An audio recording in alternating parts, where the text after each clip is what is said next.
নমস্কাৰ এই মুহূৰ্তত আহি পৰিছে সন্ধিয়াৰ কেইবাটাও বিগ ব্ৰেকিং নিউজ। আজি হৈছে ২৭ ফেব্ৰুৱাৰী। ৰমজান মাহৰ বিশেষ উপহাৰ প্ৰদান কৰিব মুখ্যমন্ত্ৰী ডক্টৰ হিমন্ত বিশ্ব শৰ্মাই। লাখ লাখ মহিলা আৰু পুৰুষৰ একাউণ্টত টকা সোমাব। অৰুণোদয়ৰ প্ৰতিজন হিতাধিকাৰীৰ বাবে ভাল খবৰ। ১২৫০ টকা নহয়, একেলগে ৯,০০০ টকা সোমাই পৰিব। অতি শীঘ্ৰে কৰিব লাগিব এটা বিশেষ কাম। লগতে চৰকাৰী গড়ত জিৰ'ৰিং কৰা প্ৰতিজন হিতাধিকাৰীৰ বাবে আকৌ ভাল খবৰ আহি পৰিছে। অতি শীঘ্ৰে চৰকাৰী গড়ৰ নতুন তালিকা প্ৰস্তুত কৰিব। যিসকলে ঘৰৰ বাবে আবেদন কৰিব পৰা নাই সেইসকল ব্যক্তিৰ বাবে সোণালী সুযোগ। পিএম কিষাণৰ প্ৰতিজন হিতাধিকাৰীৰ বেংক একাউণ্টত ২,০০০ টকা নহয়, একেলগে ৪,০০০ টকা প্ৰদান কৰিব।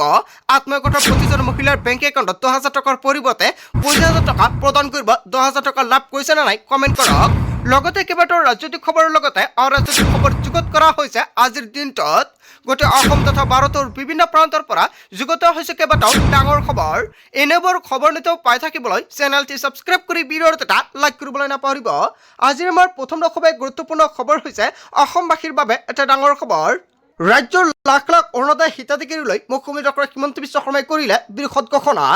১০ মাৰ্চৰ পুৱা ১১ বজাত ৰাজ্যৰ লাখ লাখ অৰুণোদয় হিতাধিকাৰী লাভ কৰিব ৯,০০০ টকা। এইমাত্ৰ মুখ্যমন্ত্ৰী ডক্টৰ হিমন্ত বিশ্ব শৰ্মাই কেবিনেট বৈঠকত গুৰুত্বপূৰ্ণ সিদ্ধান্ত গ্ৰহণ কৰিছে।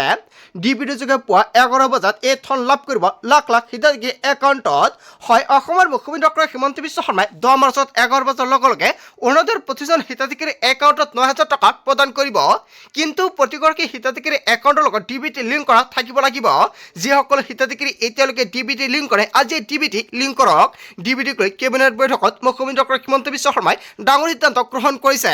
আপুনি কেনেকৈ ডিবিটি লিংক কৰিব, আপুনি কেনেকৈ চেক কৰিব আপোনাৰ ষ্টেটাছ আপোনাৰ একাউণ্টৰ সৈতে ডিবিটি লিংক হৈ আছে নে নাই। ডিবিটি লিংক কৰিবলৈ হ'লে আপুনি বেংকত যাব লাগিব। আপুনি ঘৰতে বহি কেনেকুৱাকৈ ষ্টেটাছ চেক কৰিব ডিবিটি লিংক। যদি আপোনালোকৰ ভিডিঅ'লৈকে এতিয়া কমেণ্ট কৰক। ৩৩,৬৯৬ গৰাকী আশা কৰ্মী আৰু ২,৫৭০ গৰাকী আশা ছুপাৰভাইজাৰক স্কুটি দিব চৰকাৰে। মুখ্যমন্ত্ৰী ডক্টৰ হিমন্ত বিশ্ব শৰ্মাই এনেকুৱাকৈ কেইবাটাও বৃহৎ সিদ্ধান্ত গ্ৰহণ কৰিছে। তাৰ পিছত অসমবাসী ৰাইজক জনাইছো আমাৰ পৰৱৰ্তী খুবেই গুৰুত্বপূৰ্ণ খবৰ। লগতে ডাঙৰ খবৰ, ৰেচন কাৰ্ডৰ হিতাধিকাৰীৰ বাবে আহি গ'ল ডাঙৰ খবৰ। ১ লিটাৰ মিঠাতেলৰ পৰা ১ কেজি চেনিলৈ অসমৰ মুখ্যমন্ত্ৰী ডক্টৰ হিমন্ত বিশ্ব শৰ্মাই কৰিলে বিশেষ ঘোষণা। যদি আপোনাৰ ৰেচন কাৰ্ড আছে তেনে ক্ষেত্ৰত ১ লিটাৰকৈ মিঠাতেল লাভ কৰিব ৰেচন কাৰ্ডৰ জৰিয়তে। লগতে ১ কেজিকৈ চেনি লাভ কৰিব। সকলো আপোনাৰ দুৱাৰ দলিত সম্পূৰ্ণ বিনামূলীয়াকৈ হ'ব। নিৰ্বাচনৰ পিছতে বিনামূলীয়াকৈ পাব সকলো ৰেচন। এতিয়া দি থকা ১০০ টকা দিব নালাগে। নিৰ্বাচনৰ পিছতে ৰেচনৰ লাখ লাখ হিতাধিকাৰীৰ বাবে ডাঙৰ খবৰ আহি পৰিছে। ৰেচনৰ নামত দিব নালাগে অতিৰিক্ত ১০০ টকা। চাউলৰ লগতে চেনি, দালি, নিমখ আৰু মিঠাতেলো দিব মুখ্যমন্ত্ৰী ডক্টৰ হিমন্ত বিশ্ব শৰ্মাই একেবাৰে বিনামূলীয়াকৈ। প্ৰতিটো পৰিয়ালে লাভ কৰিব সম্পূৰ্ণ বিনামূলীয়া মাহেকীয়া ৰেচনৰ সামগ্ৰী। প্ৰতিটো পৰিয়ালক ১ লিটাৰকৈ মিঠাতেল, ১ কেজি চেনি, ১ কেজি দালি লগতে চাউল লাভ কৰিব নিমখৰ লগতে। অসমৰ মুখ্যমন্ত্ৰী ডক্টৰ হিমন্ত বিশ্ব শৰ্মাই ৰেচন কাৰ্ড নথকা প্ৰতিজন হিতাধিকাৰীক ৰেচন কাৰ্ড আবেদনৰ বাবে আহ্বান জনাইছে। আপোনাৰ ৰেচন কাৰ্ড নাই নেকি? তেনে ক্ষেত্ৰত কেনেকৈ আবেদন কৰিব যদি ভিডিঅ' লাগে এতিয়াই কমেণ্ট কৰক, নেক্সট ভিডিঅ'ত জনাই দিম। তাৰপিছত অসমবাসী ৰাইজক জনাইছো আমাৰ পৰৱৰ্তী খুবেই গুৰুত্বপূৰ্ণ খবৰ। লগতে ডাঙৰ খবৰ, PMAY ঘৰ নোপোৱা সকলোৰে বাবে ডাঙৰ খবৰ আহি পৰিছে। প্ৰতিগৰাকী যোগ্য দৰিদ্ৰ পৰিয়ালে লাভ কৰিব চৰকাৰী ঘৰ। এইটো আপুনি চৰকাৰী ঘৰ পোৱা নাই নেকি? যদি আপোনাৰ ঘৰত চৰকাৰী ঘৰ নাই তেনে ক্ষেত্ৰত আপোনাৰ বাবে ভাল খবৰ। ঘৰ নোপোৱা সকলক শীঘ্ৰেই মুখ্যমন্ত্ৰী ডক্টৰ হিমন্ত বিশ্ব শৰ্মাই কৰিছে বৃহৎ ঘোষণা। ঘৰ নোপোৱা সকলক লৈ শীঘ্ৰে চলিব জৰীপ আৰু জৰীপৰ জৰিয়তে কোনে কোনে চৰকাৰী ঘৰ পোৱা নাই চৰকাৰৰ ফালৰ পৰা ভেৰিফিকেশ্যন কৰিব। যদি আপুনি চৰকাৰী ঘৰ পোৱা নাছিল তেনে ক্ষেত্ৰত জৰীপ কৰিলে আপুনি চৰকাৰী ঘৰ লাভ কৰিব। চাহ শ্ৰমিকসকলে মাটিৰ পট্টাৰ লগতে লাভ কৰিব চৰকাৰী ঘৰ। ১৩ মাৰ্চৰ পৰা চাহ শ্ৰমিকক দিয়া হ'ব মাটিৰ পট্টা। মাটিৰ পট্টা দিয়েই চৰকাৰী ঘৰৰ জৰীপ লৈ কৰিব ডাঙৰ সিদ্ধান্ত গ্ৰহণ। মাটিৰ পট্টাৰ লগতে ঘৰ দিয়াৰ বাবে কেন্দ্ৰীয় মন্ত্ৰী শিৱৰাজ সিং চৌহানৰ অনুমোদন জনাইছে। চাহ শ্ৰমিকৰ লগতে ঘৰ নোপোৱা সকললৈ এটা ডাঙৰ মন্তব্য কৰিছে অসমৰ মুখ্যমন্ত্ৰী ডক্টৰ হিমন্ত বিশ্ব শৰ্মাই। তাৰপিছত অসমবাসী ৰাইজক জনাইছো আমাৰ পৰৱৰ্তী খুবেই গুৰুত্বপূৰ্ণ খবৰ। লগতে ডাঙৰ খবৰ, আজি পৰীক্ষা কৰা পিএম কিষাণৰ ৱেবছাইটত নিজৰ নাম লাখ লাখ হিতাধিকাৰীৰ নাম কৰ্তন কৰা হ'ল তালিকাৰ পৰা। তালিকাত নাম নাথাকিলে কি কৰিব এতিয়াই চাই লওক। পিএম কিষাণৰ ২২ নং কিস্তিক লৈ আহি গৈছে বিগ আপডেট। কিমান তাৰিখত পিএম কিষাণৰ ২২ নং কিস্তিৰ টকা প্ৰদান কৰা হ'ব। প্ৰধানমন্ত্ৰী মোদীয়ে কৰিলে ডাঙৰ ঘোষণা। হোলীৰ পূৰ্বে কৃষকৰ একাউণ্টত সোমাব ২২ নং কিস্তিৰ ধনৰাশি। পূৰ্বে ধন পোৱা সকলেও নাপাব পাৰে ধনৰাশি। ধন লাভৰ পৰা বঞ্চিত নহ'বলৈ আজিও কৰক এইকেইটা জৰুৰী কাম। কৃষকৰ আধাৰ কাৰ্ডৰ সৈতে কৈছে আপডেট বাধ্যতামূলক। পিএম কিষাণৰ পৰ্টেলৰ জৰিয়তে কৰিব পাৰিব কৈছে আপডেট। আজিয়ে আপুনি কৰি লওক এইকেইটা গুৰুত্বপূৰ্ণ কাম, অথবা আজি যদি আপুনি এই কাম নকৰে একাউণ্টত টকা নাপাব। আপোনাৰ সমীপৰ CSC কেন্দ্ৰলৈ গৈ আপুনি EKYC কৰিব পাৰিব। আপোনাৰ বেংক একাউণ্টৰ আধাৰৰ সৈতে সংযোগ হৈ থাকিব লাগিব। যদি আপোনাৰ আধাৰ কাৰ্ডটো বেংক একাউণ্টৰ সৈতে সংযোগ হৈ নাথাকে তেনে ক্ষেত্ৰত টকা নাপাব। আজি আপুনি বেংকত যাওক আৰু আধাৰ কাৰ্ডৰ সৈতে বেংক একাউণ্ট লিংক কৰক। আপোনাৰ মাটিৰ তথ্য পৰ্টেলত সঠিকভাৱে অন্তৰ্ভুক্ত থাকিব লাগিব। লগতে ফাৰ্মাৰ আইডিও বাধ্যতামূলক প্ৰতিগৰাকী কৃষকৰ বাবে। যিসকল কৃষকে এতিয়ালৈকে ফাৰ্মাৰ আইডি বনোৱা নাই অতি শীঘ্ৰে বনাই লৈ লওক। সকলো কৰাৰ পিছত জানি লওক আপুনি এইবাৰ PM কিষাণৰ টকা পাবনে নাই। প্ৰথমতে যাওক অফিচিয়েল ৱেবছাইট pmkisan.gov.in লৈ নো ইউৰ ষ্টেটাছ অপশ্যনত আপুনি ক্লিক কৰক। আপোনাৰ পঞ্জীয়ন নম্বৰ বা মোবাইল নম্বৰ দি আপুনি চাব পাৰিব আপোনাৰ নাম। কৃষকসকলৰ বাবে চৰকাৰৰ ফালৰ পৰা মুকলি কৰিছে টোল ফ্ৰী নম্বৰ on526 যদি কিবা অসুবিধা হয় লগে লগে দিয়ক অভিযোগ। চৰকাৰৰ ফালৰ পৰা সকলো ধৰণৰ সমস্যা সমাধান কৰাৰ চেষ্টা কৰিব। তাৰপিছত অসমবাসী ৰাজক জনাইছো আমাৰ পৰৱৰ্তী খুবেই গুৰুত্বপূৰ্ণ খবৰ। লগতে ডাঙৰ খবৰ, গুটখা, পাণ মছলা, চিগাৰেট থপাত বিক্ৰীত আহি গ'ল নিষেধাজ্ঞা। এনে সামগ্ৰী বিক্ৰী কৰিলে যাব লাগিব জেললৈ, ভৰিব লাগিব লাখ লাখ টকাৰ জৰিমনা। গুটখা, পাণ মছলা, চিগাৰেট আদি থপাতজাতীয় সামগ্ৰীৰ বিক্ৰেতা সাৱধান হওক। দোকানে দোকানে চলিছে প্ৰশাসনৰ ভয়ংকৰ অভিযান। বিদ্যালয়ৰ সমীপৰ দোকানত বিক্ৰী কৰিব নোৱাৰিব থপাতজাতীয় সামগ্ৰী। জুৰিয়া, দক্ষিণ বগৰীগুৰি কেৱল ইয়াই নহয় কেইবাটাও অঞ্চলত এনেকুৱাভাৱে তালাচী আৰম্ভ কৰিছে আৰক্ষী প্ৰশাসনে। গোলামালৰ দোকানত দোকানে দোকানে চলিছে এনেকুৱাকৈ অভিযানত জব্দ বৃহৎ পৰিমাণৰ থপাতজাতীয় সামগ্ৰী।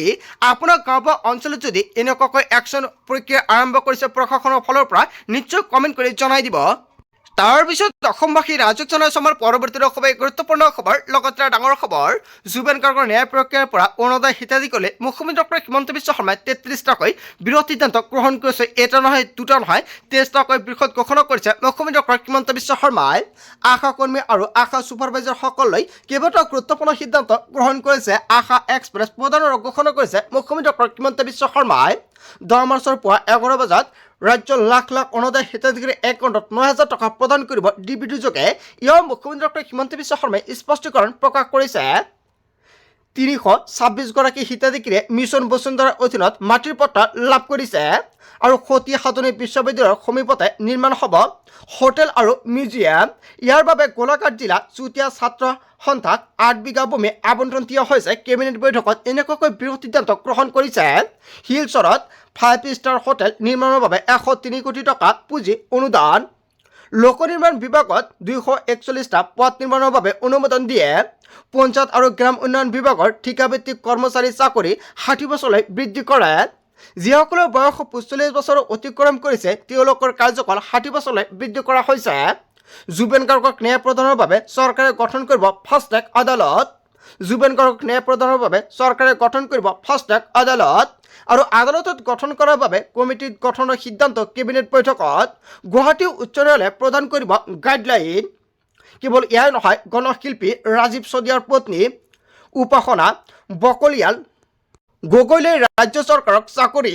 ৰাজীৱ শদিয়াৰ সংগীত জগতত প্ৰতি থকা অৱদান সন্মান অসম চৰকাৰৰ। আৰু তৃতীয় বৰ্গৰ চাকৰি প্ৰদানৰ ঘোষণা কৰিছে মুখ্যমন্ত্ৰী ডক্টৰ হিমন্ত বিশ্ব শৰ্মাই। তিনিচুকীয়া জিলাতে লাভ কৰিব চাকৰি। নিৰ্বাচনী অধিসূচনা জাৰি কৰাৰ পূৰ্বে নিযুক্তি প্ৰদানৰ পৰিকল্পনা। ৰাজ্যিক কেবিনেটৰ অন্তত এই ডাঙৰ ঘোষণা কৰিছে মুখ্যমন্ত্ৰী ডক্টৰ হিমন্ত বিশ্ব শৰ্মাই। তাৰপিছত অসমবাসী ৰাজক জনাইছো আমাৰ পৰৱৰ্তী খুবেই গুৰুত্বপূৰ্ণ খবৰ। লগতে ডাঙৰ খবৰ, ৰাজ্যত পুনৰ চলিব বৃহৎ উচ্ছেদ অভিযান। 15 দিনৰ ভিতৰত বেদখলকাৰীৰ ঘৰ খালী কৰাৰ নিৰ্দেশনা। 200 সংৰক্ষিত বনাঞ্চলৰ সোণাপুৰত উচ্ছেদৰ জাননী বন বিভাগৰ।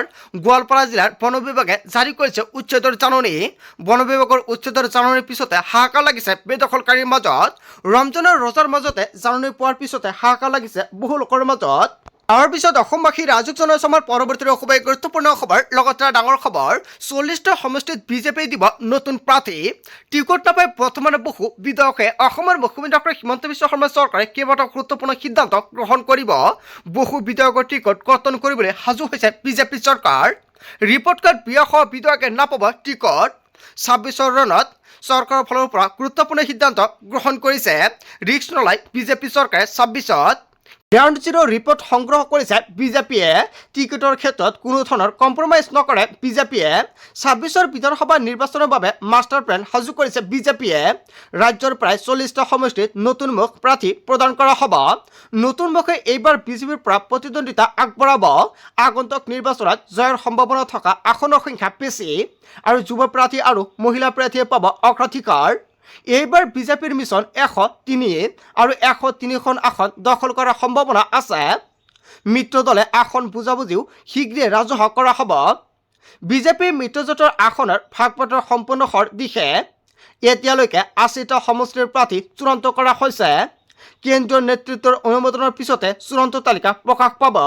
ডাঙৰ ঘোষণা কৰিছে অসমৰ মুখ্যমন্ত্ৰী ডক্টৰ হিমন্ত বিশ্ব শৰ্মাই।